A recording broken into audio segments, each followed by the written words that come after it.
Tonight on NewsWatch 12 at 6, we're learning more about two shootings this morning that left one dead and one hospitalized. The latest details we've gathered for you tonight, up next. Plus, BLM is releasing a new plan to preserve landscapes in southeast Oregon. More details on those regulations for you next on NewsWatch 12 at 6. And Medford City Council approved fee schedule changes in a meeting last night. The revenue the city will see coming up on NewsWatch 12 at 6. Watching out for you. This is NewsWatch 12 at 6. We begin on the crime watch tonight. A dual shooting in Central Point left one victim dead and one victim in the hospital. Thanks for joining us for NewsWatch 12 at 6. I'm Haley Gravitt. We've been on scene at the shooting since 8 a.m., bringing you the very latest on this tragic event. Let's check in with NewsWatch 12's Samantha Cadera, who's live on scene where one victim was found dead. Sam, I understand you've been speaking with detectives as forensics looks at the crime scene. Yeah, Haley, earlier today around 4:15, forensics arrived at this scene after they had finished up at the other scene where the woman was shot. And I just spoke to one of the law enforcement officers, and he said that they are wrapping up search and investigations here. And I spoke to neighbors and everyone like that, and they're just really concerned about the safety here in this neighborhood. It all began just after 7:30 this morning when shots rang out in Central Point, leaving a 42-year-old man dead inside his home. Minutes later, a second shooting unfolded just a few blocks away. A woman was shot in her car and she was rushed to the hospital, where she's now stable but in serious condition. Neighbors heard the shots and are concerned for the safety of the school just across the street. We saw cops and I heard a scream just as I opened up the front door. And that's it. And then the cops were just all over the place. This has got to stop. It's just too crazy. You got a drug house right across the street from the school, and something happened over there. And police quickly responded, sweeping the area to find the suspect as they fled on foot. As far as we know, the suspect then left this scene, went to another scene, and did shoot another individual at another location, and then was able to leave that scene, find somebody that got in the car with them, and was able to flee the area. However, we were able to saturate the area with officers. Although police haven't yet determined a clear motive for the shootings, the connection between the suspect and the deceased victim is now confirmed. Detectives continue to interview the suspect, and authorities are searching for answers to the many questions left unanswered today.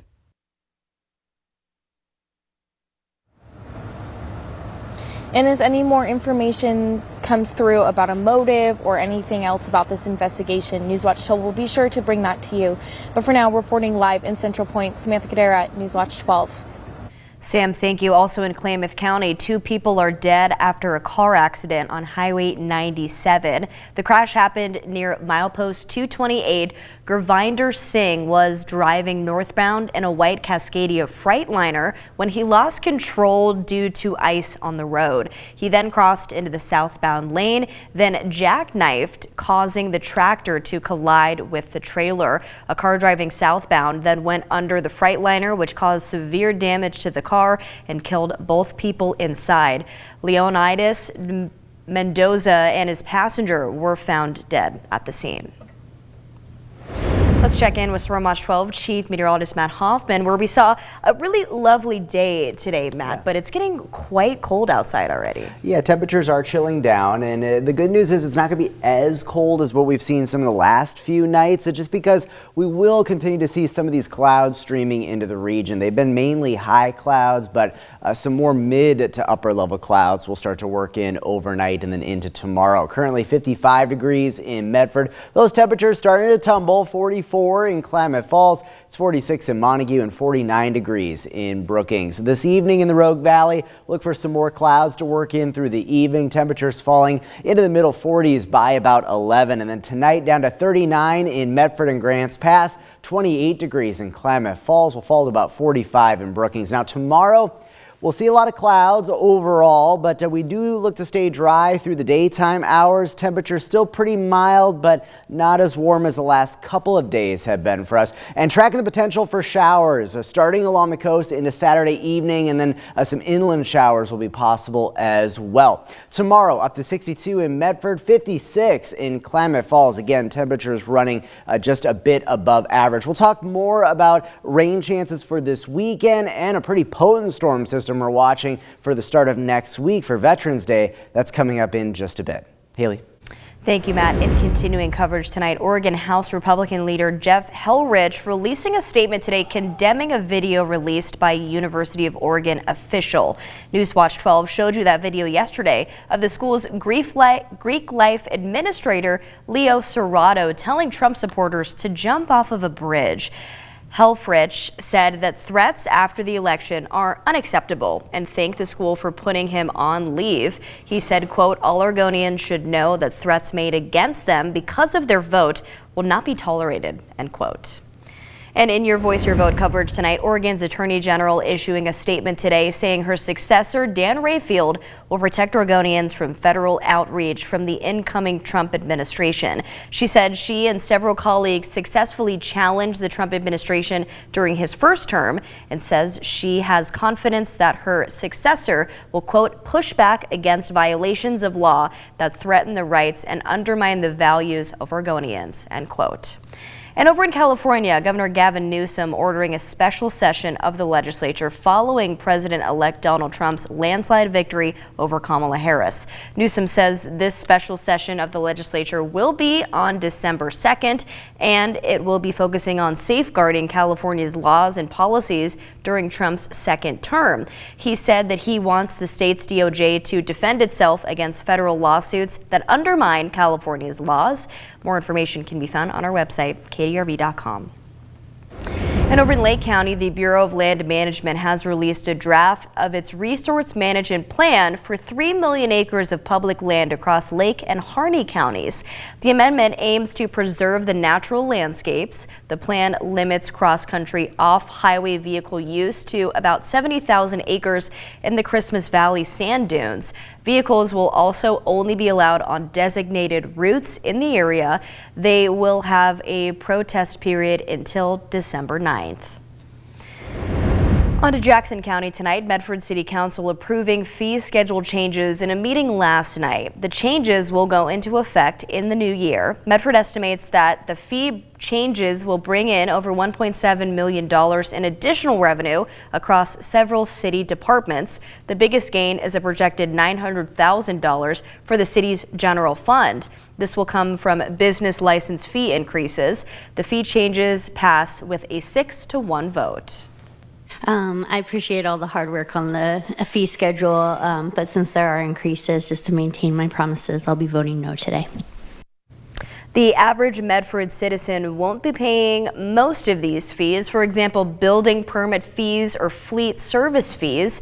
The city projects building permit fees and fleet service fees will bring in an additional $250,000 and $300,000 respectively. And on an economic impact story, the median price for a home in Jackson County is down compared to this time last year. The Rogue Valley Association of Realtors says a rural home in Jackson County costs $618,000. This is down 6.7% from $662,000 last year. Jacksonville had the most expensive median price at $602,000 per home. And house prices also decreasing this year in Josephine County. The countywide median price for a home was $360,000, down 4% from this time last year at almost $375,000. There are also 19.2% more homes on the market than this time last year, with the current inventory being at 403. Grants Pass currently has the most expensive houses in the county. And over in Siskiyou County, officials want to hear thoughts on its hazard mitigation plan. The plan includes information on how the county deals and plans to deal with fires, floods, and other hazards. You can send any questions or comments to the email listed here on your screen. For a link to the plan or to take the hazard survey, go to the Siskiyou County Office of Emergency Services Facebook page. And looking at a traffic alert, if you drive through Main Street in Klamath Falls, expect to take an extra 10 minutes on your drive this upcoming week because of a road closure on the intersection of Main Street and East Main Street. NewsWatch 12's Rocky Walker went to this intersection to show us just what that project and closure will look like. Here in Klamath Falls at the intersection of Main Street and East Main Street, cars are driving through like normal. But that'll be changing this upcoming week because road work will be done to this intersection as a part of the Main Street, East Main Street intersection improvement project. That means that this portion of the road will be closed, blocking Michigan Avenue, El Dorado Avenue, Main Street, East Main Street, but there will be detours to go around. What they're going to be doing is instead of just having these stop signs in place for drivers, there will be traffic signal poles which will tell the drivers when to drive straight, take a left, or take a right. They're doing this to improve this intersection. So like I said, they are preparing for this. They already have the road closed sign here on the side of the road. It's not in the road yet. And they also have the traffic cones prepared for this project. Like I said, it'll be Monday and Tuesday. There will be detours for drivers to go around. So I would advise maybe come a little bit 5 to 10 minutes earlier than you normally would if you commute through this area to go to work, just so you don't get caught in any traffic through these detours. In Klamath Falls, Rocky Walker, NewsWatch 12. And also looking on the traffic alert, drivers can expect some lane and street closures this Monday due to a Veterans Day parade. Just take a look at your screens here. The red lines indicate the parade's route. The green line is the parade disbanding area, and that blue line indicates where the roads must stay open for emergency vehicles. The closures will last from 8:30 a.m. to 11:30 a.m. And if you're planning to go to Medford Airport this Thanksgiving, you might want to listen up. The airport is expecting the main parking lot to be full by Thanksgiving morning or the evening before. So travelers will need to park in an overflow parking lot and allow extra time to walk from that lot since there is no transportation to the terminal. For more information, visit the airport's website. And winter parking rules are now in effect in Mount Shasta, and police have advice for how you can avoid getting towed. Police ask that you park in a designated area like the sites listed here on your screen. This will keep the streets clear from snowplows during heavy snow. If your car is in the way, you could get a fine or have your car towed. And the Klamath Community College campus has kicked off its beginner firefighter training class. You're looking at 17 students aiming to get their certificates for Firefighter 1. This class is 8 credits, 6 credits in the lab, 192 hours of hands-on training, and 2 hours online for lectures. This is the program's 7th year and its 5th year on campus. And looking at the school watch, students across the Medford School District celebrated Veterans Day early with some heartfelt tributes. Hedrick Middle School participated in the annual Veterans Walk, while Griffin Creek students performed a special concert with patriotic songs and paying tribute to those who served. And over in Lake County, 2 students will head to Eugene tomorrow to compete in the cross-country state championship. Elizabeth Goers and Emma Halblieb will run in the championship at Lane Community College. So if you want to grab some tickets and support the Lakeview students, head to the school district's Facebook page. Also looking ahead, if you're in need of a new furry friend, this weekend might be your chance to get one. Friends of the Animals will have cats and dogs available for adoption tomorrow at the new Blackbird store in Phoenix. Cats and kittens will be available from 11 a.m. to 3 p.m. and dogs will be available from 1 to 3 p.m. Adoption fees are $100 each. And in just 5 days, you could start spreading the holiday cheer with your very own Christmas tree. The Klamath National Forest is offering Christmas tree permits starting on November 13th. The offices in Wairika, Happy Camp, and Fort Jones are open on weekdays from 9 a.m. to 4 p.m. except for federal holidays. To get a permit, visit the office in person or head to the forest website. And this weekend is the annual Southern Oregon Holiday Market at the Jackson County Expo. It's free to enter, and right now you are looking at some of the vendors from last year's holiday market. It will be open all weekend during the hours seen here on your screen. The holiday market features artisan and craft vendors from all over Southern Oregon and Northern California. More than 200 booths are spread throughout the expo. And looking ahead to December, the Medford Winter Lights Festival just 1 month away now. On December 7th, the annual event in Pear Blossom Park will include several festivities, including live performances, vendors, fireworks, and of course, the holiday tree lighting. And since we're in the holiday spirit, a reminder, our Stuff the Truck campaign is on. NewsWatch 12 is partnering with Ray's Food Place to stuff the truck again this holiday season. Our goal is to donate 5,500 bags of groceries to families in need in our region, but we need your help. All you have to do is visit any Ray's Food Place and buy a pre-packaged bag of groceries, and we'll take care of the rest for you. You can also make a donation online at kdrv.com. Our Stuff the Truck campaign runs through December 24th.